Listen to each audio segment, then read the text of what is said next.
We've gotten very lucky and we were able to get the parts to finish the H2O2 generator. That's allowed us to move really fast, but it's also exposed what our real problem is.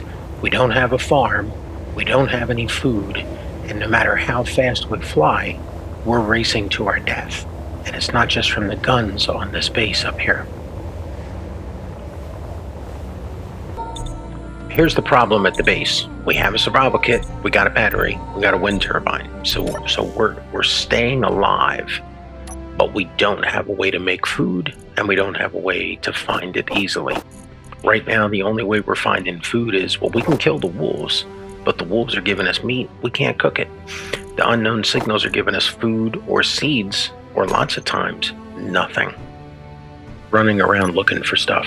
If we could just get this assembler working, that would give us the parts to get this O2H2 generator working. But we haven't found the parts. We need large steel tubes. Heck, we need large steel tubes just to get this kitchen back here working. Yeah, stomach grumbling. That's what we're dealing with here.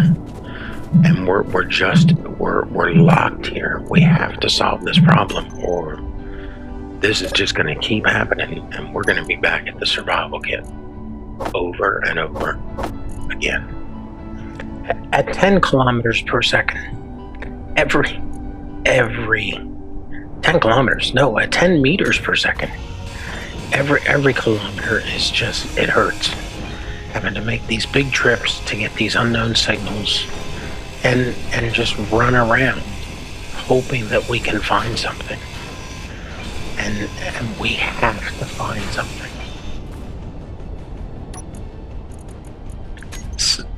Some of these locations, they were not meant to be approached. I'm surprised how many of them were white signals, neutrals. But when we get close, they trip off that alarm about attention intruders, stay clear. And then we got a few that were really awesome. And apparently they were never meant to be found the second time around because they just got difficult to locate.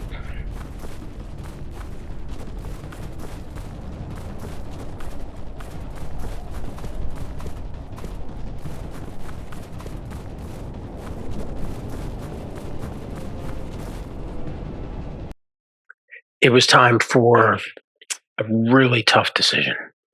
And that decision was pick a direction, load up on a bunch of supplies that we managed to scavenge and accumulate, and just leave the base and head out. And you know what we found?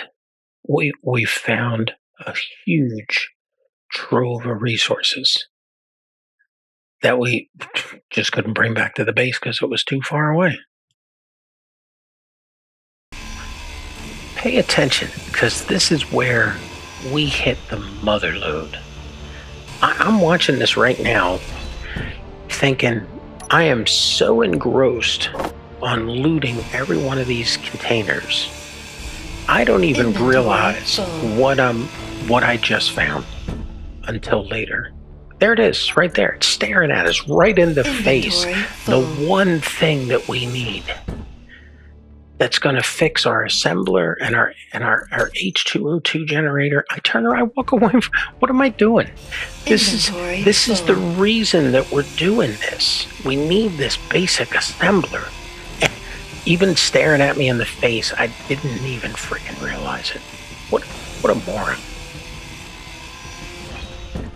Watch what the moron does here. He starts grinding something else. Why? Go back to the base. Just to show you how much the RNG gods were laughing at us. We make it to this encounter, burning up food that we've been stockpiling, power kits, med kits. We grind down and we unlock the basic assembler, search through the rest of the crates, we get the parts to make the H2O2 generator. So, still, we finish the basic assembler, and then that gives us the parts. We finish the full assembler. We can now make all the parts, including, when we find them, the farm and the food processing. We've gotten very lucky, and we were able to get the parts to finish the H2O2 generator. That's allowed us to move really fast, but it's also exposed what our real problem is. We don't have a farm, we don't have any food, and no matter how fast we fly, we're racing to our death.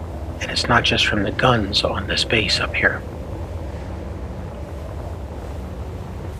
We have to find a way to start producing food, or this is just going to come to an end. Because we just cannot keep respawning back at the survival kit. Please click like, subscribe.